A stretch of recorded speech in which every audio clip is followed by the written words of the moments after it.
ahora me quitaré, sí. Mira para arriba. Hostia. ¿Qué sales en la tele? Si me hago famosa. Bueno, estamos de vuelta. ¿Se ha hecho corto o largo?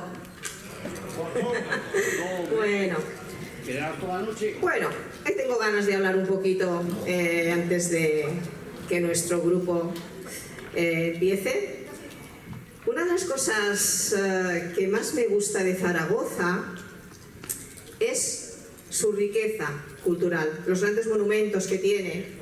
Es una ciudad muy rica en historia y además podemos enumerar, por ejemplo, la SEO, el Pilar, la Jota o el río Ebro.